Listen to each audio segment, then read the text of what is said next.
Hello everybody, it's Robin Michael at the Benedetti Sessions, and this is just a short video just to add some thoughts to the Paganini project, this fantastic 24th Caprice that you're all working on, because I wanted to just give a little bit of sort of historical context about who Paganini might have been, not only as a violinist, but as a musician and as a person, and who he connected with on his travels, who influenced him, who he influenced in turn. And in fact, there's a little period I'd like to talk about specifically, which is the period from 1828 to 1832. Now, 1828, of course, was the year after Beethoven died. And Vienna was one of the places that Paganini came to on his 4-year-long tour, which was between these 2 years, 1828 and 1832. And it's very poignant, I find it very poignant to think of Paganini arriving in Vienna. Beethoven was a huge, well, he was a huge musical figure in every musician's life by that time in Europe. And Paganini, we know that he carried in his violin case with him everywhere the first violin parts to all of the Beethoven string quartets. That was actually what he practiced himself as a violinist to keep himself in shape. His own flashy concertos and caprices were written for him to dazzle audiences with, but his own sort of nourishment was Beethoven. And I find it very moving to imagine Paganini in Vienna in 1828, the year after Beethoven's death. Schubert was still alive. It was his last year on this earth, and it was actually the year that Schubert gave his only public performance, playing the E-flat, the great late E-flat piano trio.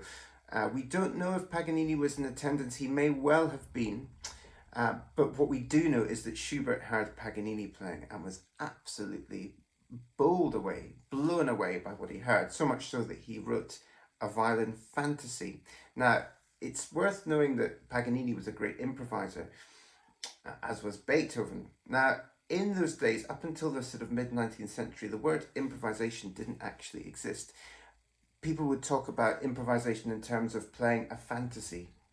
So when you think of Schumann's fantasy pieces, Schubert's he wrote a number of fantasies.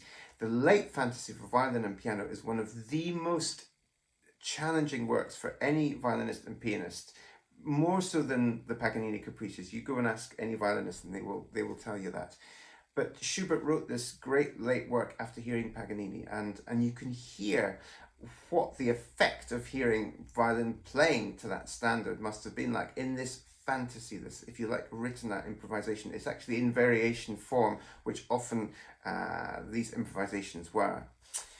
I think it's also worth saying that whilst Paganini didn't meet Beethoven, a close friend of Paganini, Franz Liszt, did. And this is another lovely anecdote that I'd like to share with you, because Liszt was a young boy, a prodigy, 10 years old, and went to Vienna to seek out Beethoven. Now, Beethoven wasn't really interested in child prodigies. He didn't think there was, what could they give from their soul, having not lived very long. But he agreed finally to hear Liszt, and the first thing Liszt played to him was a Bach fugue in C minor from the 48, and Beethoven heard it and then said, actually, I'd like you to play that in a different key, transpose it straight away, a 4-part fugue. And he was surprised enough that Liszt could do this straight away. And then Liszt said, well, actually, I'd like to play a piece of Ferdinand Ries, who was a friend of Beethoven's. He did, and Beethoven was becoming more and more interested. And then Liszt dared to play the first movement of Beethoven's own third piano concerto.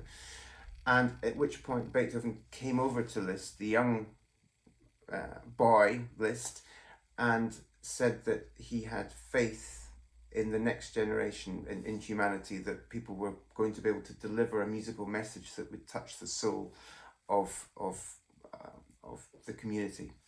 So Liszt and Paganini were very close.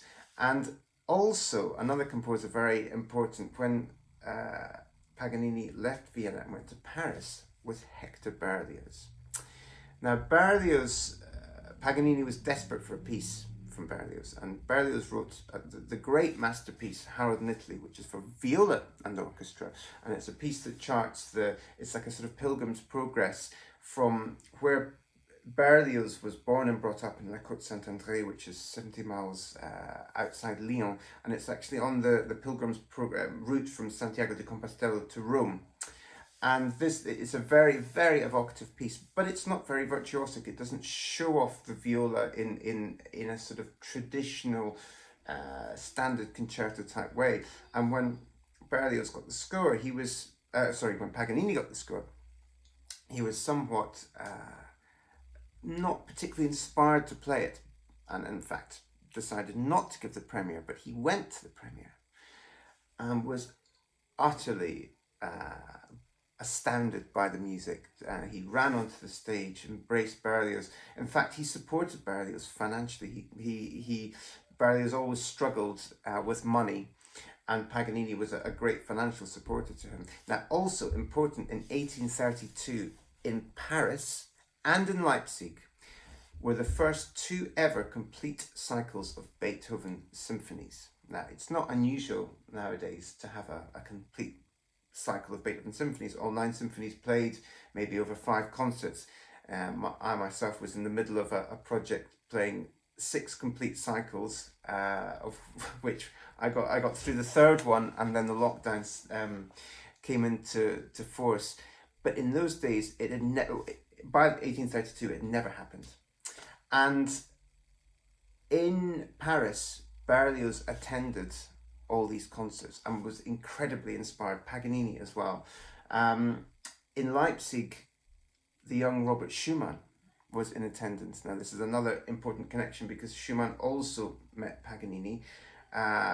Brahms wrote a very famous set of variations on a theme of Paganini. And the effect of hearing these Beethoven symphonies together had a huge effect on both Schumann and Berlioz, and they write incredibly evocatively about this. And of course, we have to imagine the effect this would have had on Paganini as well. Paganini the musician, Paganini the violinist. So there were all of these things. It was a sort of real incredible sort of cultural melting point at this time.